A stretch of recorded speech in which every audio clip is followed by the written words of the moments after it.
docente de la Universidad Tecnológica de El Salvador. Además de ello, es el asistente del señor decano de la Facultad de Informática y Ciencias Aplicadas.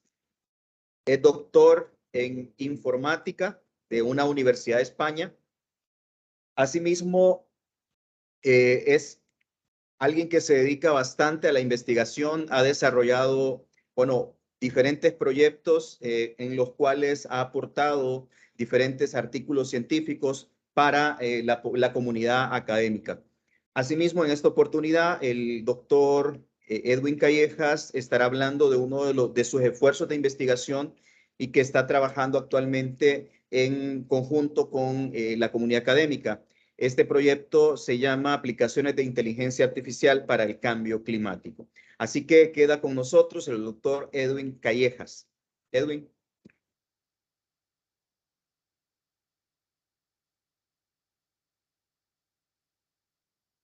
Oh, doctor.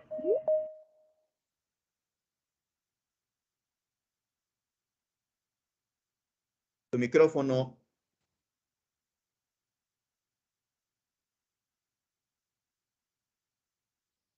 Hola, hola, ¿se escucha? Ahora sí te escucho. Excelente, muy buenas tardes. Muchas gracias por la oportunidad, por la invitación para presentarles un poco del trabajo que estamos realizando nosotros desde la academia en un tema tan relevante e importante como es el cambio climático. Muchas gracias, tercera ocasión que estoy en este congreso. El año pasado hablamos sobre ingeniería de la inteligencia artificial. Ahora voy a compartirles un poco sobre aplicaciones, específicamente en el área de inteligencia artificial y algunos elementos importantes que tenemos que tomar en cuenta para ello. Así que vamos a ver. La presentación la he tratado de dividir en tres partes, ¿ok?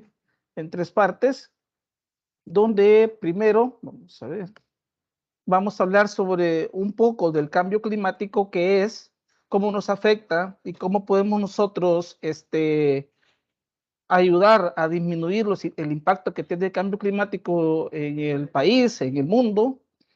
Luego vamos a hablar un poco de la inteligencia artificial, cómo esta no es un catalizador de oportunidades para que nosotros podamos proponer alternativas que vengan a mejorar el desempeño de los diferentes dispositivos con los cuales contamos para disminuir el impacto del cambio climático. Luego vamos a presentar una propuesta de innovación que estamos realizando en este momento con mi grupo de investigación, que llevamos un año desarrollándola y esperamos que dé oportunidades para nuevos proyectos que están alineados específicamente a lo que hemos estado hablando durante todo el día. Y vamos a hacer algunas conclusiones acerca de el trabajo que estamos realizando. Quiero comenzar con estas diapositivas donde ustedes pueden ver que son noticias bastante nuevas del día domingo 6 de noviembre del 2022. En un periódico digital del país pone de manifiesto que los últimos 8 años fueron los más cálidos de la historia. Siempre en el 22, en otro país, allá por Francia, dice que la deforestación del Amazonas alcanza un récord en la primera mitad del 2022. El calentamiento global, la OMS alerta de las consecuencias sanitarias del cambio climático, 13 muertos por minuto en todo el mundo. El cambio climático, ustedes se dan cuenta que son temas que están en boga, temas que nosotros estamos viendo día a día. Es algo que realmente el cambio climático a nosotros nos afecta considerablemente.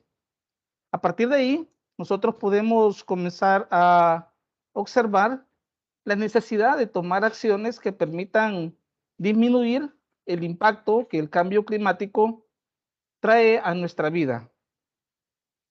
¿Okay? Obviamente tenía unos videos insertados acá, pero tengo un plan B. Podemos observar acá, esta noticia es de este día específicamente, se los voy a poner. O a ver si confirman el Vamos a audio. hablar ahora de las consecuencias en la salud que está produciendo el cambio climático, tema del cual también fue parte de la discusión allí en la COP27 en ¿Se escucha? Egipto, porque diversos estudios dan cuenta de las afecciones en diversos ámbitos de la salud de lo que conlleva el cambio climático, ¿no? El número de casos de enfermedades de todo tipo, pero especialmente de patologías cardiovasculares, respiratorias y de piel, se han multiplicado en los últimos 20 años, y no solo por el efecto del envejecimiento de la población, que es algo que obviamente la ciencia ya lo sabía y que lo venía advirtiendo desde hace décadas, está sucediendo como consecuencia de los cambios climáticos. El ser humano ha comenzado a pagar con su propia carne en enfermedad y muerte el peaje del ascenso de las temperaturas. A escala mundial, según The Lancet, los fallecimientos por calor extremo han crecido un 95%, lo que supone 15 muertes más por cada millón de habitantes, salvo en España, donde ya son 30 muertes cada millón de habitantes. Esto es lo que está sucediendo en el mundo, producto del cambio climático del cual se discute y que parece todavía hay muchos sectores en el planeta que no toman la debida conciencia. Esta noticia salió este día en Estados Unidos. Habla sobre España. También este día sale esta noticia. El pueblo de Samsung en Nepal se está muriendo. ¿Qué nos referimos? A que cada vez tiene menos habitantes a propósito de la falta de recursos. El cambio climático sin dudas golpea fuertemente distintas ciudades y regiones del mundo. Tal es el caso de este pueblo de Samsung en Nepal, que ya los suministros de agua se vuelven impredecibles. El calentamiento global está rehaciendo las reglas en algunas regiones de gran altitud, como es el caso del Himalaya, y los lugareños han tenido que abandonar sus hogares. En este caso, el cambio climático se está produciendo más rápido que en casi cualquier otra región del planeta. Estamos hablando del Himalaya, por supuesto. Se espera que esta tendencia continúe incluso si los aumentos de la temperatura global promedio se limitan a 1,5 grados centígrados. Se pronostica que el Himalaya se va a calentar al menos otros 0,3 grados centígrados. Como zonas altamente sensibles desde el punto de vista ecológico, los profundos impactos ya causados en los entornos de alta montaña por incluso pequeños grados de calentamiento no han sido una sorpresa para los científicos del clima. Pero para muchos residentes, la causa de estos cambios ambientales es inequívoca. ¿Ok? Pueden observar ustedes que el cambio climático está aquí, al frente, y no solamente en latitudes que nosotros conocemos, está en todo el mundo. Y esta es consecuencia de las actividades del ser humano. Podemos ver que hay deforestación, contaminación y contaminación de diferentes tipos a través de la quema de hidrocarburos, la tala de árboles, que permite también la contaminación ambiental, eh, la contaminación de los océanos, es decir, una serie de actividades humanas que nosotros mismos estamos matando al planeta. ¿Cómo hacer nosotros? Muy bien. Para hablar de cambio climático, tenemos que hablar primero de efecto invernadero en el planeta. Esto es algo común, es normal. El efecto invernadero es beneficioso para la vida. Es más, sin él no sería posible la vida tal como nosotros la conocemos. El efecto invernadero es fruto de nuestra actividad humana, genera ciertos gases que permiten que la radiación que genera el sol, los rayos ultravioletas, no afecten directamente al ser humano ni tampoco a toda la vida en el planeta. Por lo tanto, es importante generar esos gases. Sin embargo, el aumento desproporcionado de esos gases de efecto invernadero permite generar una serie de concentraciones de esos gases en la estratosfera que hacen que los rayos ultravioleta entran al planeta, pero estos no salen, trayendo como consecuencia los efectos del cambio climático y, como vamos a ver como más adelante, la consecuencia del calentamiento global.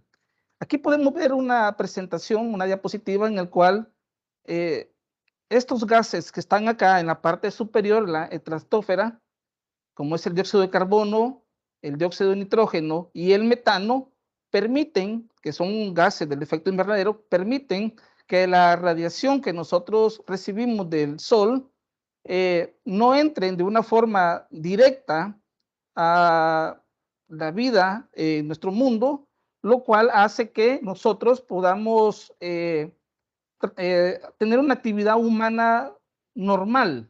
Sin embargo, cuando esta concentración de gases es demasiado alta, el efecto invernadero no logra absorber todos esos rayos ultravioleta, lo cual genera que los rayos ultravioletas traspasen la estratosfera, entren al planeta y estos no puedan salir porque no hay un efecto rebote, lo cual genera un calentamiento global.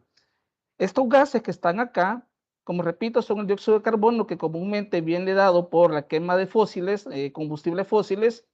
Tenemos otros tipos de aerosoles o elementos que generan, en este caso, el dióxido de nitrógeno y el metano, que hacen que ese calentamiento global aumente considerablemente, generando el cambio climático. Entonces, tenemos acá que el dióxido de carbono se produce a partir de combustibles. En las industrias, en la parte del tráfico, en este caso los automóviles, en el sector industrial, ahí generamos nosotros dióxido de carbono en grandes consideraciones. El metano viene dado por utilizar, en este caso, productos agrícolas, ganaderos y de gestión de residuos, la cual también genera una gran cantidad de consecuencias negativas en nuestra estratosfera.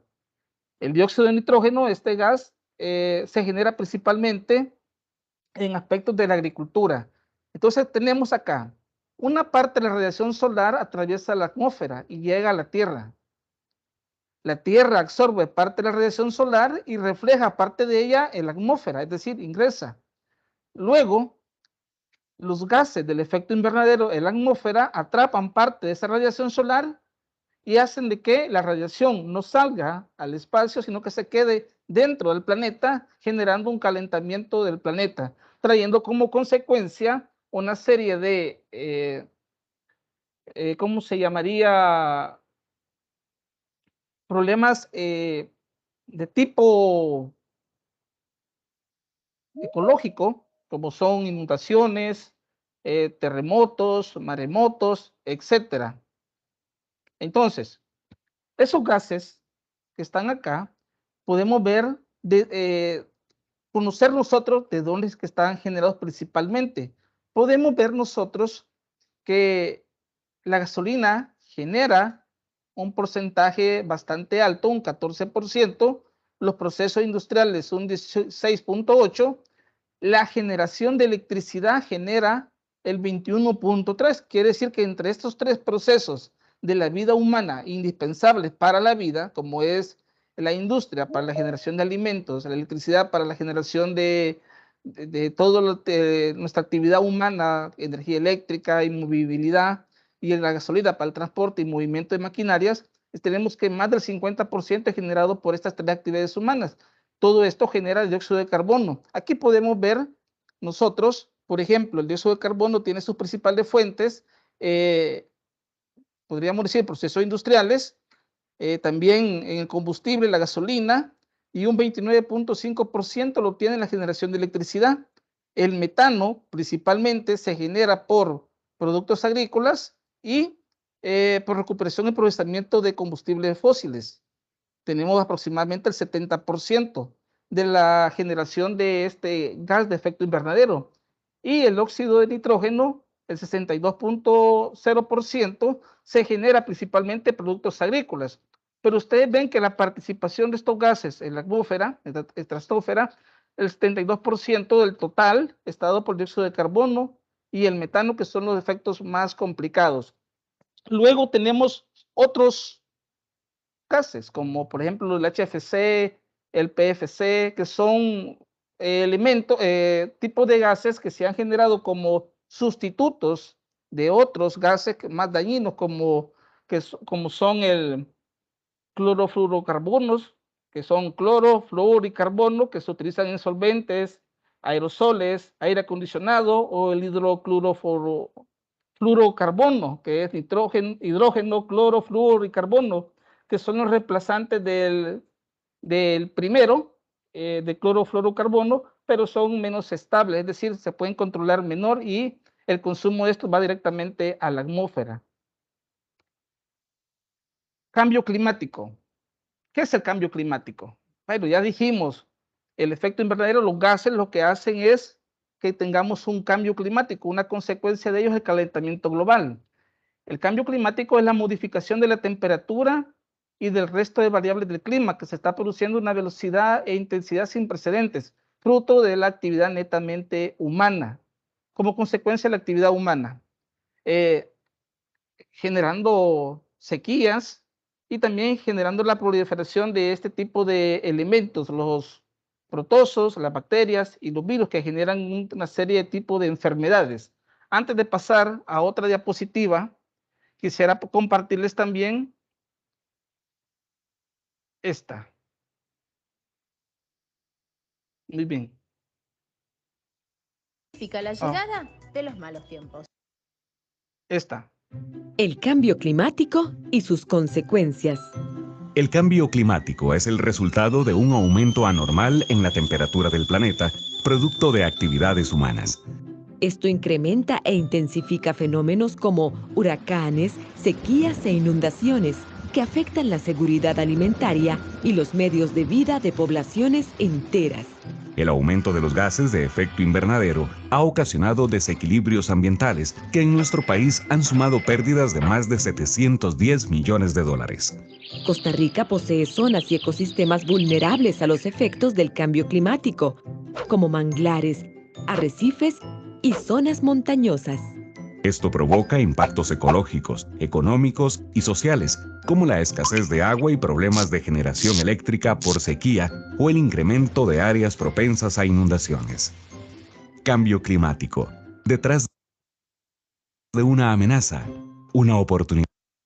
Y es aquí el objetivo principal de la presentación. O sea, es una amenaza, pero también es una oportunidad para que nosotros, utilizando tecnología, podamos proponer alternativas que permitan disminuir el riesgo. Se dieron cuenta, el video está tropicalizado en Costa Rica, pero tenemos muchas características similares en toda la región centroamericana por la proximidad que tenemos.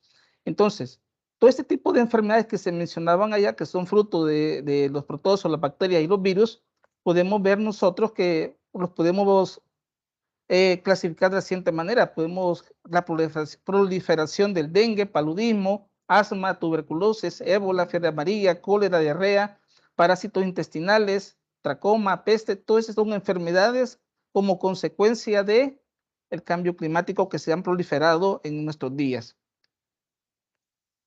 Y aquí podemos ver sequías, resfriados, dengue, dolor de cabeza, agotamiento por calentamiento, altas temperaturas, generan inclusive hasta incendios.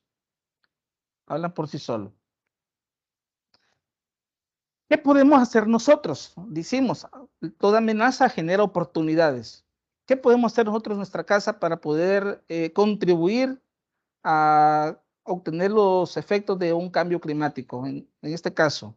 Bueno, como vimos, uno de los principales generadores de gases de efecto invernadero es la generación de energía eléctrica y está dada por el consumo. Entonces, lo que tenemos que hacer nosotros, una de las principales tareas que podemos hacer nosotros en nuestro hogar es disminuir la factura de energía eléctrica, de factura de luz.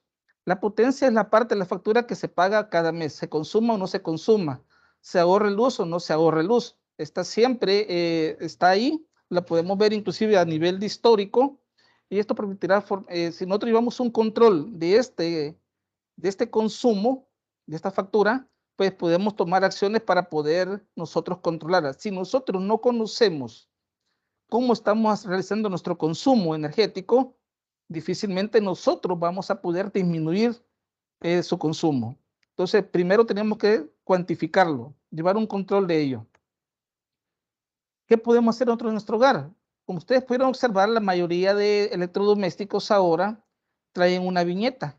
Esta viñeta lo que me permite es que están los electrodomésticos diseñados para consumir menor cantidad de energía eléctrica. Entonces tratemos de adquirir este tipo de electrodomésticos que tienen ahorro energético eficiente. Si tenemos una computadora, tenemos que utilizar el modo de ahorro de energía para que cuando acabemos de trabajar podamos apagarlo y no olvidar desconectarlo, porque aunque el dispositivo se encuentre conectado, siempre está consumiendo energía eléctrica. Podemos utilizar bombillas y lámparas LED que reducen el consumo de energía energético hasta un 80-90% con respecto a otro tipo de iluminarias. Mencionábamos todos los aparatos, nosotros muchas veces los conectamos en una regleta y se nos olvida desconectar la regleta. La dejamos encendida y solamente decimos, no, es que está apagada, pero la regleta está conectada, está consumiendo energía eléctrica y por lo tanto eso nunca va a hacer que disminuya la factura eléctrica al final del mes.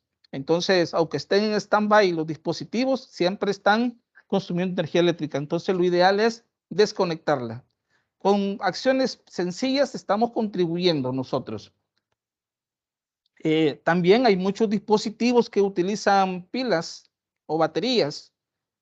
Hay que tratar de utilizar lo menos posible. Si nosotros tenemos algunos dispositivos, por ejemplo, una rasuradora o elementos que sean recargables y de baterías, tratemos de ocupar baterías lo menos posible, porque estas también generan, en este caso, mayor consumo, ¿verdad? Que puede generar mayor consumo y la utilidad es menor. El uso de las secadoras es un chupón grande de energía eléctrica, es un consumo alto, entonces tratemos nosotros de utilizar lo menos posible secadoras para la ropa, secadoras para el pelo, e inclusive si vamos a ocupar lavadoras, que tengan estas lavadoras procesos de eficiencia energética, porque eso va a ayudar también a llevar control del consumo energético y bajar la factura de energía eléctrica al final del mes. Otro aspecto a tomar en cuenta también, y esto solamente con nuestro uso cotidiano en la vida diaria, el consumo energético, es también al momento de construir una casa o elaborar una casa, tenemos que tomar en cuenta ciertos aislantes. Eso no solamente ocurre en otras latitudes, también en nuestro país.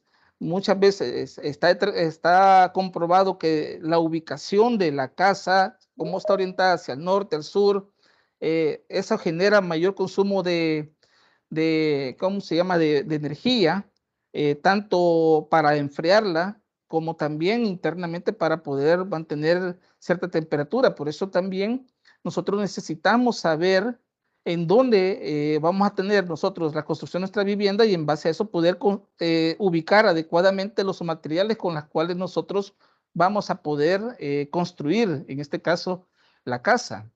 El sol y el calor corporal es suficiente para poder tener una casa eficiente, una construcción inteligente. Esto es muy importante, que es un aspecto que nosotros estamos tocando también, la construcción inteligente de las casas en El Salvador. No solamente porque tengamos un terrenito o un espacio donde construir una casa, la vamos a construir de forma directa. Otra consideración es si nosotros no necesitamos aire acondicionado, no lo pongamos. O sea, es suficiente con tener las ventanas, esas permiten enfriar rápidamente si las ventanas están ubicadas adecuadamente, si están están alineadas a la zona en la cual la corriente de aire puede ingresar más fácilmente. Eso es importante, ¿no? Si tenemos que evaluar nosotros si nos conviene tener un aire acondicionado o no. En nuestras oficinas tenemos el aire acondicionado todo el día encendido, estemos o no estemos ahí. Entonces también eso viene a contrarrestar el consumo de energía y además aumentar la factura y por lo tanto la generación de gases de efecto invernadero. Así que evaluemos si conviene o no conviene instalarlo. ¿Cómo poder disminuir la dependencia? Bueno, el ingeniero Contreras en la presentación anterior, él hablaba de una propuesta de energía fotovoltaica. Pues también los paneles solares son importantes para generar energía. Cada electrón que nosotros no generemos por energías contaminantes y lo hacemos a través de la energía renovable como la geotérmica o como la energía solar, pues es un consumo más fácil, menos contaminante, lo cual a nosotros nos permite, aparte de disminuir la factura, nos permite también disminuir la contribución que podemos generar por el tema de los gases de efecto invernadero, que ya vimos que son muy fuertes las consecuencias que tienen. Obviamente no es una solución barata, el inversor comúnmente es el caro ahí, ¿verdad? Para convertir, porque de una u otra manera es uno de los elementos más sensibles a dañarse, pero se están trabajando en tener inversores cada vez más resistentes.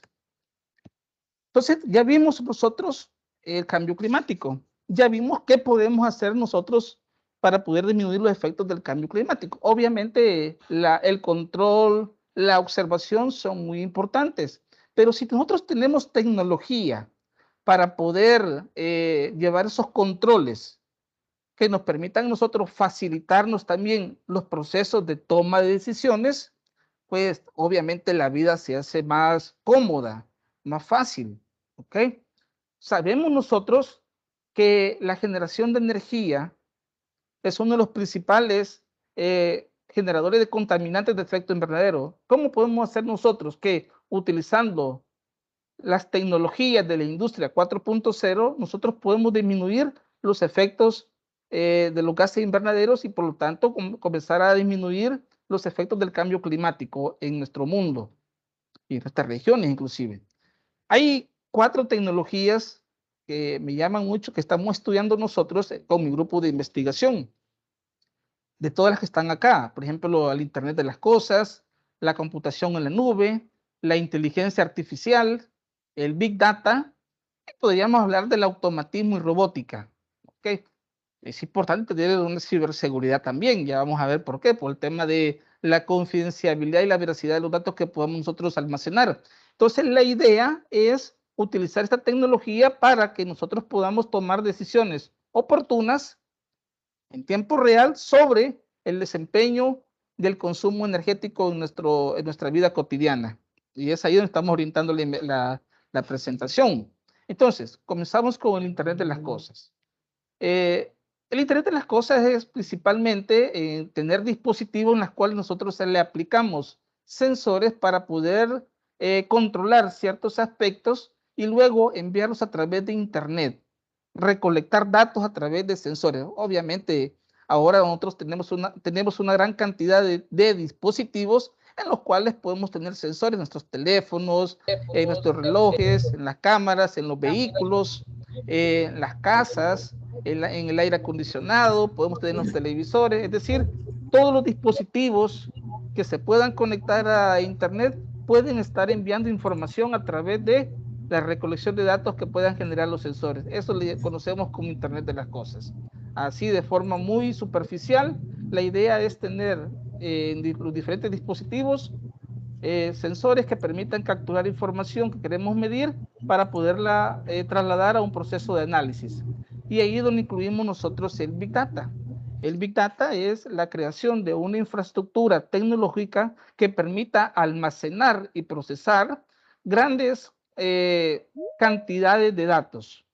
Obviamente que en el Big Data tiene una serie de características como es el volumen, la velocidad, la veracidad, que se traduce que los datos se almacenan en una infraestructura a una velocidad grande porque se están generando datos cada segundo, cada minuto, cada hora. Estamos realizando una ingesta demasiado grande de datos.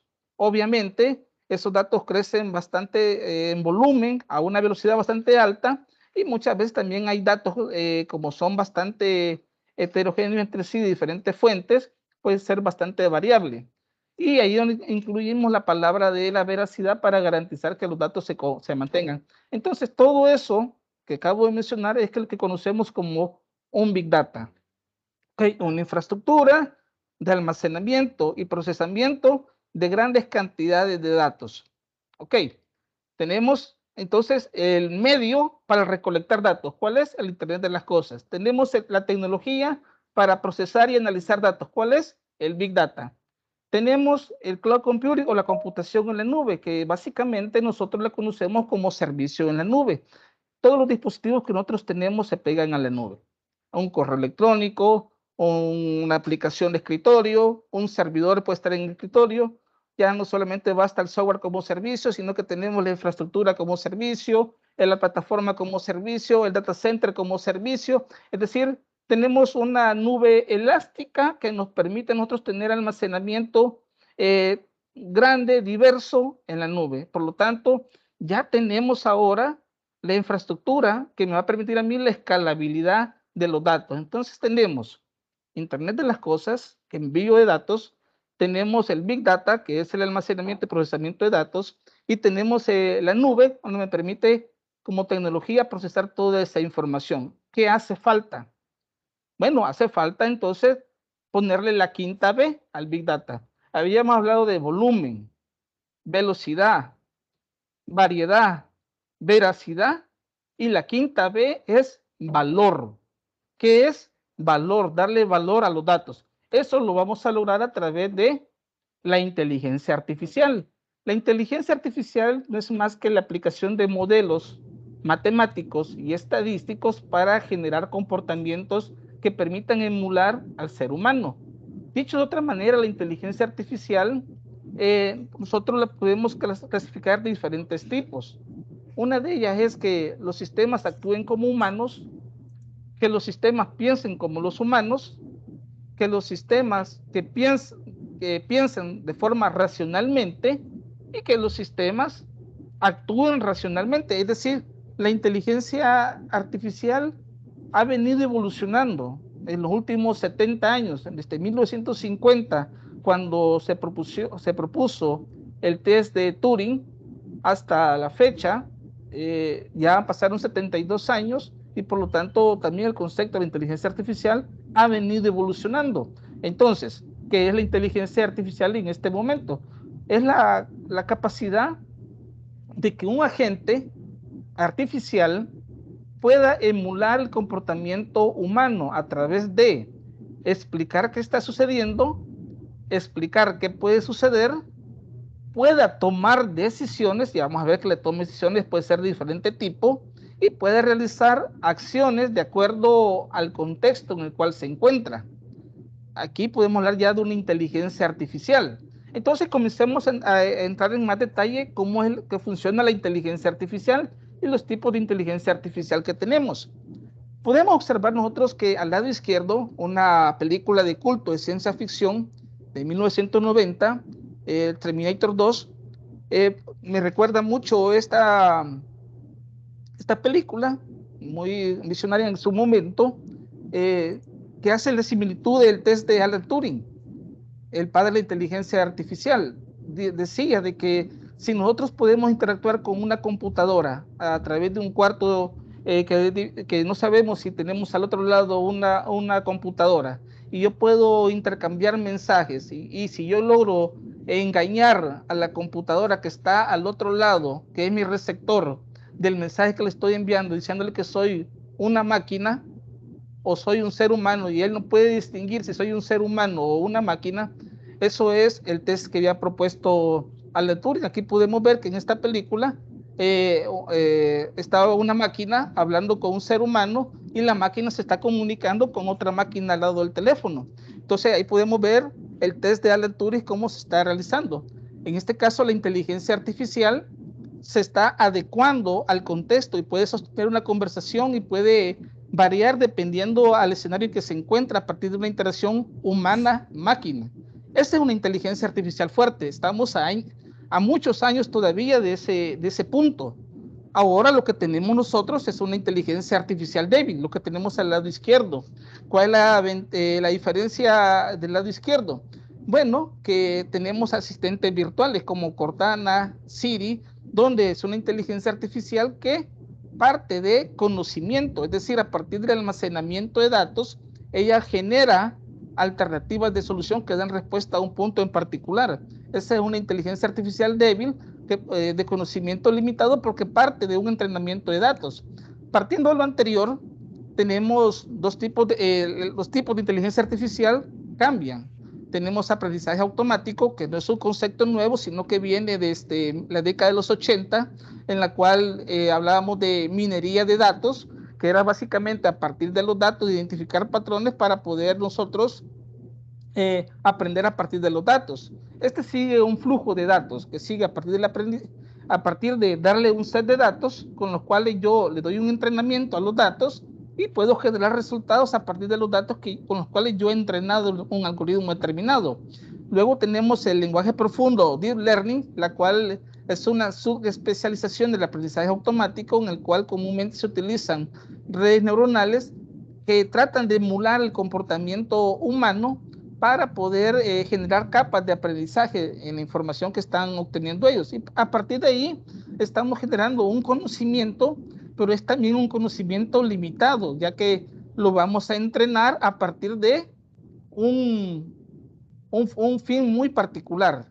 ¿Okay? Si vamos a decirle, quiero que me identifiques ciertos patrones en la carretera o que me identifiques patrones de movilidad, se va a especializar en esa área, pero no en un contexto. En cambio, tenemos las redes neuronales que tratan de imitar el comportamiento de las neuronas naturales, en la cual a partir de un conjunto de capas pueden recibir y procesar información adecuándose a contextos. Hay muchos desarrollos todavía en las redes neuronales. Hay 3 tipos de redes neuronales, pero se siguen desarrollando más. La idea es que nos permitan cada vez ir adecuándonos al contexto en el cual nos desarrollamos. Y tenemos los sistemas expertos que intentan imitar al ser humano en una área en concreto, que es básicamente lo que nosotros estamos ocupando en este momento, como jugar ajedrez, conducir un vehículo, realizar una determinada acción. Estamos especializándolo en ese punto y tomando decisiones en ese punto. Luego, el aprendizaje automático o machine learning, como mencioné inicialmente, que partimos de los datos, hay de 3 tipos. Esto tiene que ver mucho con cómo aprende el ser humano, ¿ok? El aprendizaje automático. Tenemos un conjunto de datos. Recuerden, aprendemos, lo entrenamos y luego generamos resultados deseados. El aprendizaje supervisado es cuando nosotros tenemos un conjunto de datos y es como que le digamos a un niño, mira, queremos que hagas un dibujito que se parezca a esta figura. Entonces el niño comienza a dibujar haciéndolo más próximo a lo que la figura que nosotros les hemos dado. Entonces le estamos dando ya un set de posibles resultados finales que esperamos y él a partir de su aprendizaje va a comenzar a generar una figura que tenga una similitud al patrón que le hemos dado. En cambio, el aprendizaje no supervisado es completamente, difiere, ya que no hay un conocimiento previo. Yo al niño le pongo a decir, mira, dibujame un dinosaurio. Y él comienza a dibujar un dinosaurio a partir de fotografías, videos o muestras que él pudo haber encontrado en un escenario. Ese es un aprendizaje no supervisado. En cambio, tenemos el aprendizaje por refuerzo. Es otro tipo de aprendizaje que nosotros generamos, en la cual, según la teoría de la psicología conductista, lo que vamos nosotros es haciendo una retroalimentación o dando ciertas recompensas que nos permitan nosotros ir guiando el proceso de aprendizaje. Todo esto está ocurriendo a través de procesos de algoritmos que permitan automatizar una determinada toma de decisiones, posiblemente un resultado esperado. Entonces, si nos damos cuenta, la inteligencia artificial en este momento parte de tener un conjunto de datos, ¿ok? Un conjunto de datos. Tenemos que cambiar el paradigma para poder darle respuesta a todo ese conjunto de datos. Muchas veces ese cambio de paradigma nosotros buscamos algunas explicaciones y surgen los algoritmos bioinspirados. Y he hablado mucho de esto anteriormente, que muchas veces la naturaleza, la psicología de las sociedades nos permiten darle solución a una gran cantidad de cosas. Por ejemplo, allá en 1800 Benjamin Bertalanffy pudo definir la teoría del sistema a partir de la emulación del tejido humano. Aquí podemos ver nosotros cómo crean los puentes estas hormigas. También podemos verlo de esa manera, cómo ellos van siguiendo este proceso hasta que crean un puente entre una hoja y otra hoja. Cómo crean estos cascos, también las termitas. La araña, cómo hace su telaraña para cazar. Entonces, si ustedes se dan cuenta, la naturaleza hay muchos ejemplos de cómo nosotros podemos realizar nuestro diseño de algoritmos. Uno de los algoritmos más desarrollados en teoría es el algoritmo del enjambre de partículas, en las cuales las abejas andan en una dimensión D buscando la flor que tiene mayor cantidad de polen. Eso lo traducimos a un modelo matemático, lo implementamos y de esa manera nosotros podemos optimizar o minimizar el tiempo en el cual podemos cumplir con un objetivo. Esto nos permite a nosotros poder tomar decisiones a través de la emulación de la inteligencia artificial en la naturaleza. Ok, ustedes pueden ver, hay una gran cantidad de modelos y algoritmos que podemos nosotros implementar para poder dar nuestras soluciones. La idea aquí es identificar patrones. Tenemos las redes neuronales, la visión artificial. Siempre lo que andamos haciendo es identificando patrones. Aquí podemos ir pensando ya en la temperatura, en la contaminación, en el medio ambiente y todo eso. Estamos identificando patrones y básicamente lo podemos ver. Identificamos patrones y aquellos valores atípicos, pues tomamos unas decisiones sobre ellos y entramos al siguiente proceso, que es la automatización. Entonces, a partir de esa decisión, se le envía a otro escenario para que ellos automaticen una tarea dependiendo del resultado que hemos encontrado, el valor atípico en ese patrón. Y así podemos encontrar aplicaciones en la industria, en los vehículos autónomos, con la distancia y todo eso, podemos encontrar soluciones principalmente en la agricultura, que es la que a nosotros nos interesa en este momento, la agricultura inteligente. Entonces estamos viendo una gran cantidad de oportunidades que nos está abriendo el uso de tecnología, y en este caso algoritmos de inteligencia artificial, para poder automatizar ciertas tareas. ¿Ok? Y entonces podemos encontrar esas oportunidades, las cuales son soporte en el tráfico, autos autónomos, medir la calidad del aire, realizar diagnósticos médicos. El diagnóstico médico es a través del procesamiento de imágenes, podemos encontrar células cancerígenas en la piel, porque en este caso estamos hablando de cáncer en la piel, cáncer de mama, encontrar, en fin, una serie de patrones que nos permiten a través del procesamiento de imágenes, no del ojo humano, poder encontrar ese tipo de enfermedades. Podemos generar agricultura inteligente a través del uso de tecnología, encontrar suelos, épocas más fértiles para producir un determinado producto agrícola.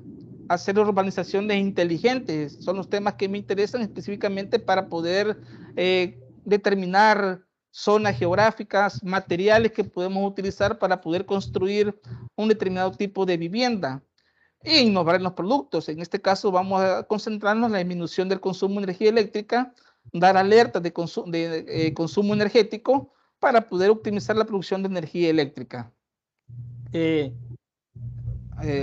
Hice mi estancia doctoral en la Universidad de Granada, la cual se ha situado en el tercer lugar más importante en Europa, al lado de Oxford y de Zurich de Suiza, en el área de inteligencia artificial. Esto nos permite a nosotros hacer la presente propuesta de innovación. Con mi grupo de investigación necesitamos datos. El compañero anterior, el ingeniero Contreras, mencionaba que esos datos se encuentran en base de datos, ok, pero esas bases de datos no son bases de datos locales, son externas. De hecho, nosotros estamos utilizando la inteligencia artificial para hacer el cálculo del confort térmico, que es básicamente el cálculo de la sensación térmica en el país, por ejemplo, si está helado, caliente, muy frío, etcétera. Estamos utilizando algoritmos que se encuentran tropicalizados en Nicaragua, en México, pero no hay uno que esté tropicalizado para nuestro país, que eso queremos hacer. Entonces hemos estudiado diferentes modelos que existen para hacer el cálculo del confort térmico. Hemos diseñado un modelo que permita llevarlo a cabo. Construimos el modelo, hacemos los ajustes al modelo, experimentamos los resultados y luego damos la pauta, y este día vamos a mostrar la pauta para trabajo futuro, porque este solamente es la base, es decir, tener la base de datos para generar posiblemente para el próximo año ya una serie de productos basados en esta propuesta que vienen a ayudar a disminuir los efectos del cambio climático. Partimos de esto. Este es el índice, una tabla empírica que se ha generado y dice que está adaptado a México y Centroamérica en 1986. El índice de comodidad de Terhune. Si se dan cuenta ustedes, es una tablita que me permite a mí categorizar la temperatura en frío, semifrío, fresco, templado, agradable, cálido, muy cálido, opresivo, extraordinariamente cálido. Vamos a la zona de San Miguel o a Santa Ana o a Cabañas, pues muchas veces la temperatura que nosotros percibimos no es la real, porque estamos basados en algoritmos que posiblemente han sido entrenados en condiciones diferentes. Entonces nosotros lo que estamos haciendo es esta fórmula de Terhune la estamos adecuando a partir de los datos que nosotros podamos capturar. Para ello nosotros hemos estado solicitando ciertos datos en el Ministerio de Medio Ambiente y Recursos Naturales. Hemos logrado obtener la base de datos de ciertos años, aproximadamente 20 años, para entrenar nuestros algoritmos. Hemos diseñado básicamente este modelo arquitectónico tecnológico donde operativizamos nuestra propuesta de innovación. Veamos. Nosotros hemos desarrollado una serie de dispositivos que están ubicados en diferentes zonas geográficas, en zonas habitacionales o en zonas, ¿cómo se llama? Un poco no urbanas, no rurales. Comenzamos a medir a través de sensores, medimos la humedad y la temperatura, eso que son las variables que nosotros podemos obtener, las variables independientes, ¿verdad? Aquí está, TC es la temperatura y es la humedad, si ustedes la pueden ver. A partir de ello, obtenemos estos datos y a través de nuestro dispositivo los enviamos a través de la red a nuestro data center aquí en la universidad, donde tenemos nuestra base de datos en un contexto no SQL, donde estamos almacenando todos esos datos. Tenemos nuestro agente inteligente que tiene implementado una serie de algoritmos de Machine Learning, de inteligencia artificial, que aprenden a partir de los datos que están recibiendo y esos datos después son consumidos por aplicaciones que quieren conocer algo en particular sobre los datos que tenemos, podemos analizarlos, ¿ok? A través de una arquitectura abierta. Los datos que nosotros vamos a generar van a ser datos abiertos, es decir, pueden ser consumidos por cualquier persona que haga una solicitud de ellos para poder desarrollar estas aplicaciones que están acá, en la parte inferior, ¿verdad? Estas aplicaciones que están en la parte inferior. La idea es que los datos de la temperatura y la humedad relativa y específicamente la comodidad térmica en el país la podemos conocer en la zona geográfica donde nos encontramos nosotros. ¿Para qué? Para poder hacer agricultura y urbanizaciones inteligentes. ¿Ok?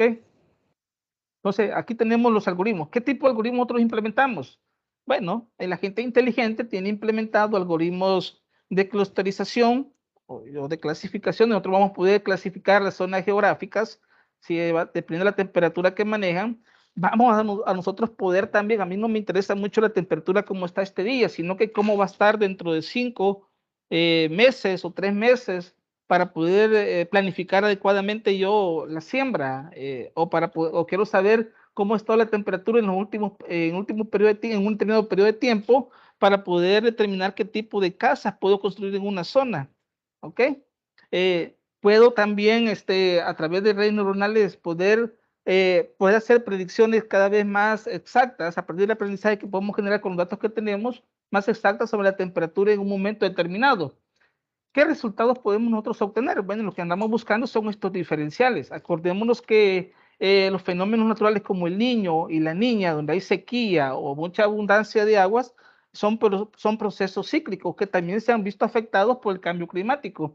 Entonces, nosotros decimos, bueno, nuestro modelo predijo que la temperatura hace 10 años iba a ser esta, y realmente, y como tenemos el dato real, tenemos el dato real acá y podemos ver una diferencia, un diferencial que me puede a mí mostrar que según mi predicción versus el dato real, cuál fue el efecto de las acciones que tomó el país o la zona geográfica para que el efecto del cambio climático aumentara o disminuyera.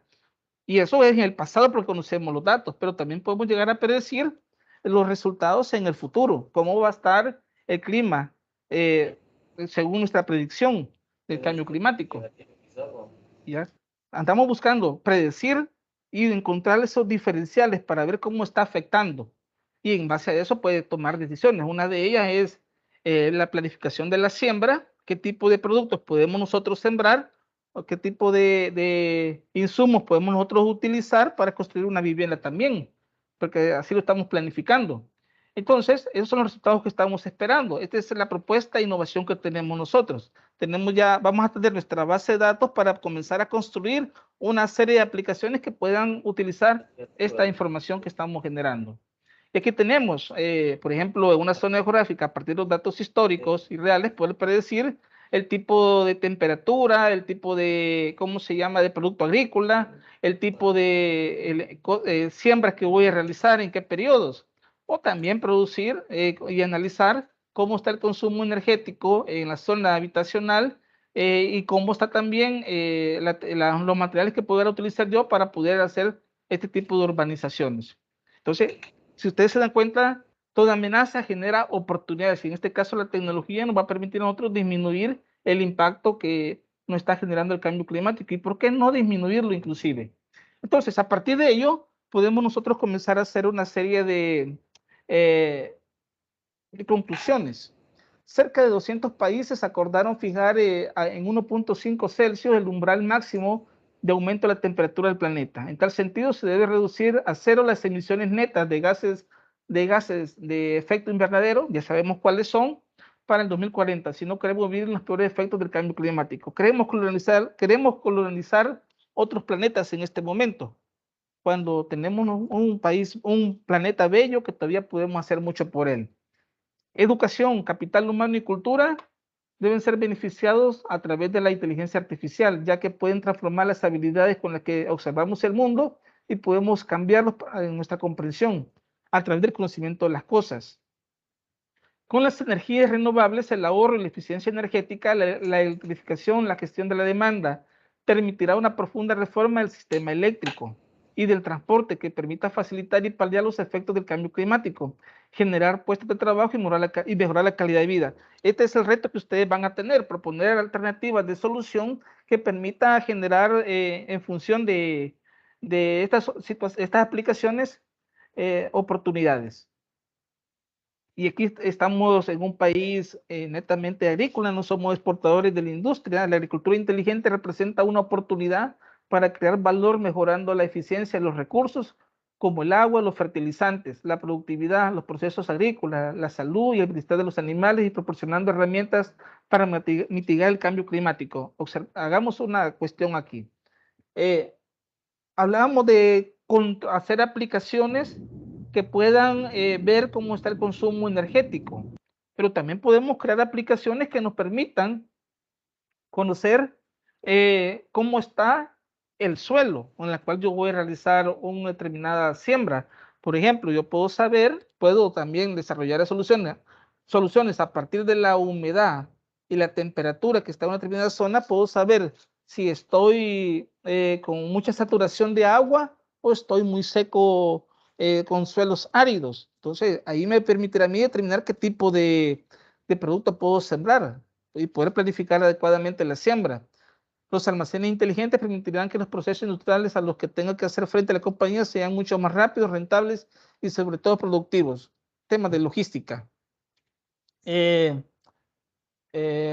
Dice facilitar una mejor oferta de servicios tecnológicos enfocados al medio ambiente, como son protección contra incendios, alarmas técnicas, eficiencia energética, con el fin de contribuir al ahorro de costes, gestión del medio ambiente y gestión de la movilidad. La inteligencia artificial facilitará el desarrollo de ideas innovadoras que involucren la automatización de tareas a través de la identificación de patrones. Aquí les estoy dando las diferentes aplicaciones que nosotros podemos realizar para poder,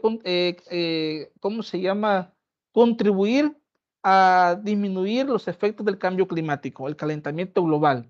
Todo esto lo podemos hacer nosotros. Con nuestra propuesta, teniendo temperatura y humedad ambiente en zonas geográficas, podemos construir otro tipo de soluciones también. Entonces, la gestión, la movilidad colaborativa y la planificación del transporte urbano para la disminución de los niveles de carbono y el impacto asociado al cambio climático. En temas de seguridad pública y otros aspectos relacionados como la prevención y detección de incendios, la actuación frente a terremotos y otras situaciones de emergencia, la videovigilancia de espacios públicos, la seguridad ciudadana y la gestión de servicios son áreas de interés de la inteligencia artificial. Vean, todo parte de datos. Teniendo datos, nosotros podemos utilizar los algoritmos de aprendizaje automático para poder identificar esos patrones. Este día, un grupo de estudiantes está participando también en un hackathon de patrullaje digital que promueve el Ministerio de Seguridad y Justicia.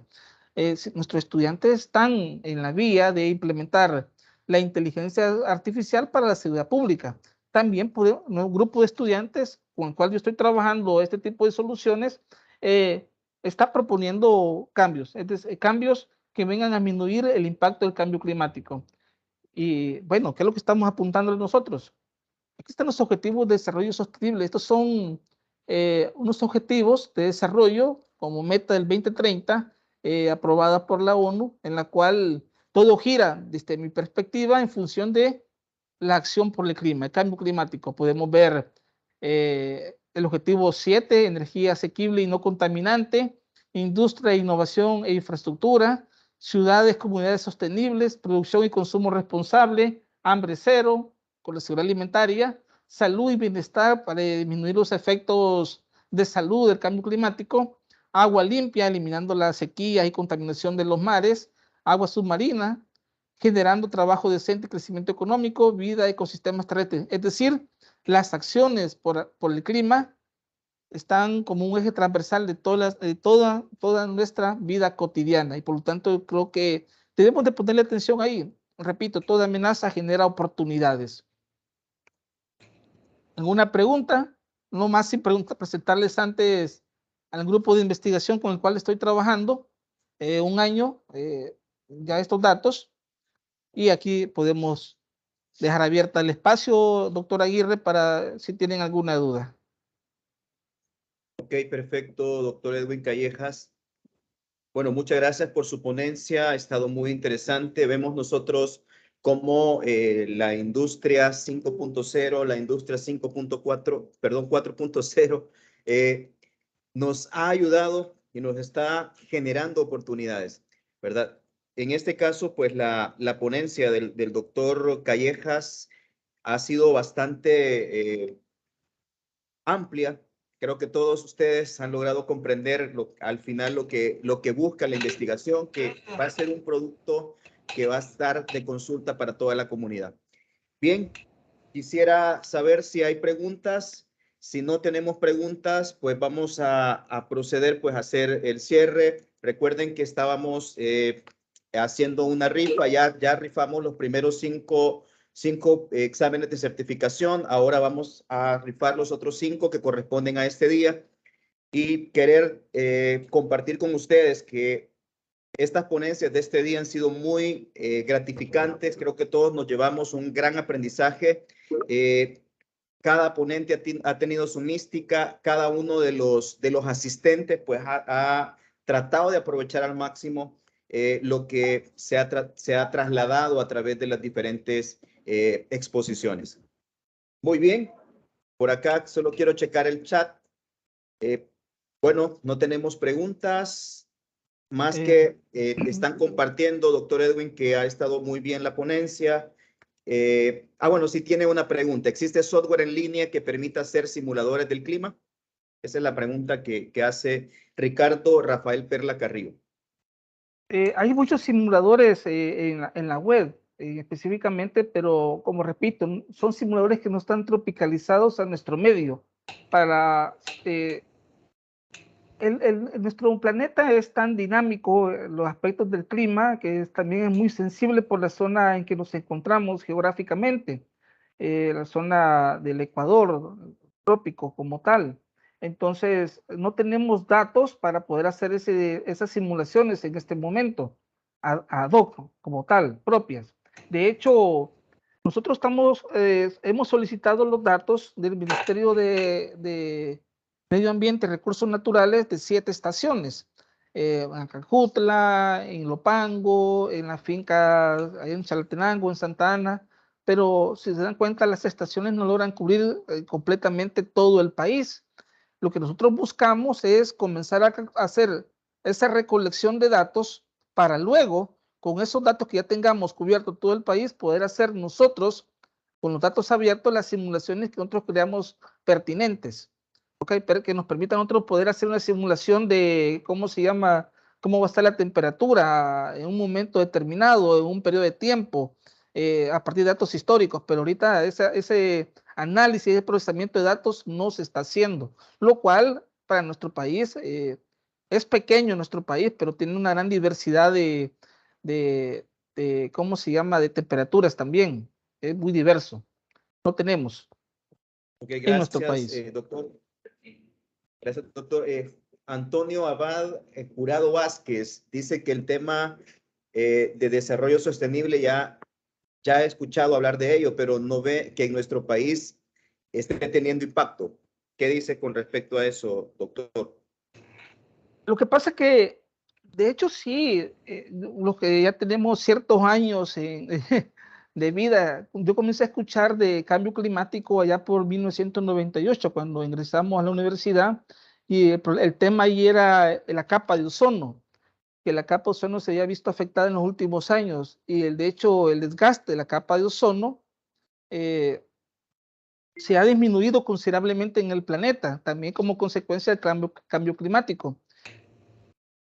Obviamente, a nivel mundial se han tomado muchas acciones que permitan disminuir los efectos de los gases invernaderos que generan el cambio climático.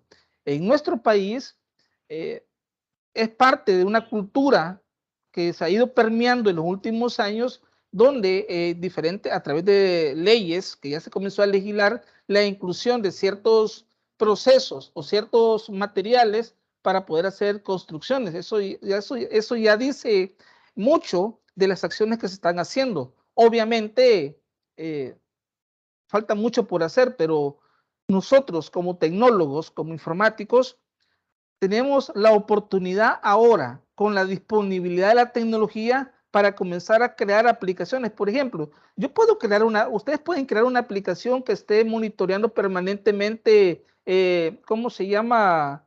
El dispositivo el contador energético que le llamamos, que esté monitoreando permanentemente el contador en su casa para ver cómo está el consumo energético, para poder tener alertas que nos estén indicando si estamos consumiendo demasiada energía. Eso se puede hacer fácilmente. Y ahora la tecnología nos permite hacer alertas tempranas, que obviamente antes solamente con la observación lo podíamos hacer. Sí, podemos nosotros proponer una serie de alternativas. Las amenazas están ahí, pero eso generan oportunidades. Gracias, doctor. Muy amable. También tenemos otros comentarios de participantes que dicen que ha estado muy interesante toda esta primera jornada del Congreso. Agradecemos a todos realmente por mantenerse conectados. En la mañana tuvimos muy buena asistencia, igualmente hoy por la tarde. Todas las ponencias han estado muy interesantes y pues en este caso vamos a... Muy bien, vamos a hacer en este caso ya el cierre. Voy a pedirle a Cristian que por favor me comparta pantalla para hacer el cierre. Yetita. Primero Dios venga en el también. Muy bien. Para mañana, este día tuvimos 4 ponencias. El día de mañana tenemos otras 5, en este caso 5 ponencias. Vamos a tener a la doctora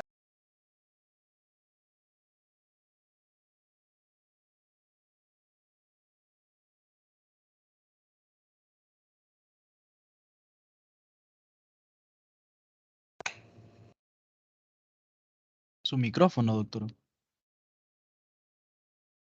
Oh, perdón, gracias. Bueno, les mencionaba que el día de mañana, miércoles 23, vamos a tener 5 ponencias.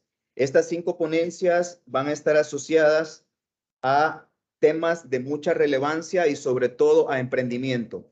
Pedirles que no vayan a faltar. La primera ponencia está a cargo de la doctora Eldiko Tesat, que estuvo en el panel de autoridades por la mañana. Es una persona con mucha experiencia, es una empresaria en el país muy reconocida. Este tema va a estar asociado a emprender en El Salvador, retos y desafíos. Está muy adaptado para todos los que van a participar en este congreso. Está adaptado a nuestra realidad. Así que, por favor, el que quiera desarrollar un emprendimiento, fortalecer el que ya tiene y generar nuevas iniciativas, lo invitamos a que no se pierda ninguna de las conferencias que vienen el día de mañana. Vamos a hablar también sobre la innovación, la importancia de innovar en un emprendimiento y luego vamos a centrarnos también en uno de los temas de boga y que está muy relacionado en la industria 5.0 y con algunas de las iniciativas que actualmente ustedes pueden ver en nuestro país la adopción de Bitcoin, la adopción de temas relacionados al criptomercado. Vamos a hablar sobre aplicaciones de blockchain para empresas. Así que quieren ustedes conocer sobre esto, no se pierdan el día de mañana estas ponencias. A las 2 de la tarde vamos a tener un panelista de México que es experto en el área de ciberseguridad y asociado prácticamente a blockchain y a criptomonedas.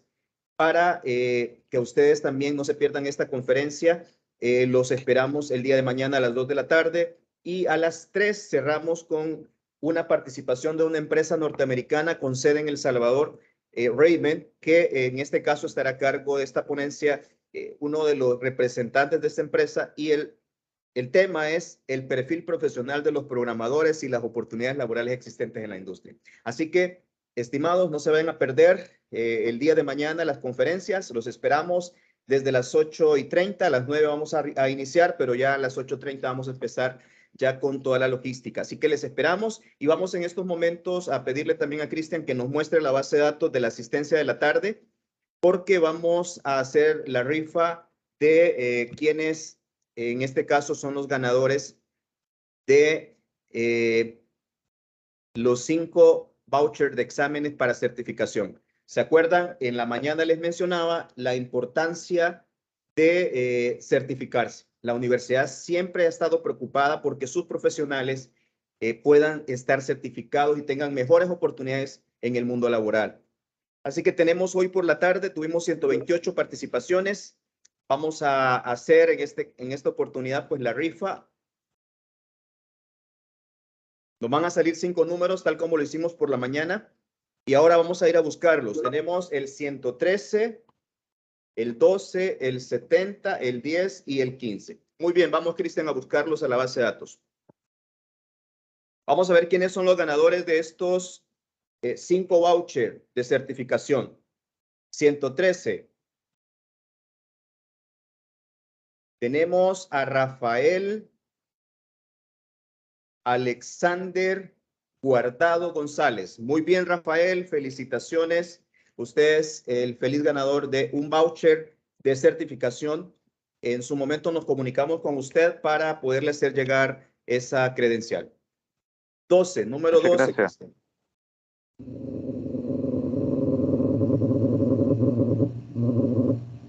Muy bien. Tenemos a Alice, número 12, perdón, Katia Trejo Rivera. Muy bien, Katia, felicitaciones. También es la ganadora del voucher de certificación. Vamos con el número 70, Cristian.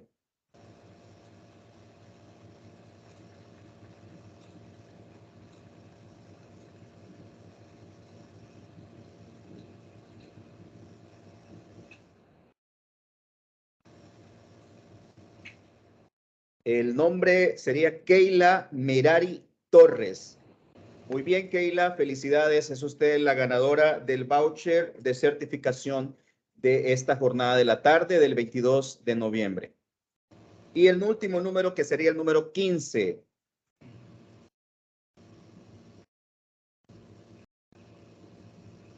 Muy bien, tenemos a la profesora Marta Eugenia Belloso. Ella es la ganadora del voucher correspondiente a el último que hemos rifado en esta tarde. Así que, participantes y ganadores, felicidades, gracias por mantenerse conectados y nos vemos el día de mañana nuevamente en esta jornada de trabajo y de capacitación. La Universidad Tecnológica, la Facultad de Informática y Ciencias Aplicadas les agradece por ese empeño, tanto a nuestros docentes, los ponentes, como también a cada uno de ustedes que ha estado conectado y ha hecho posible este evento. Bendiciones a todos y tengan una feliz tarde.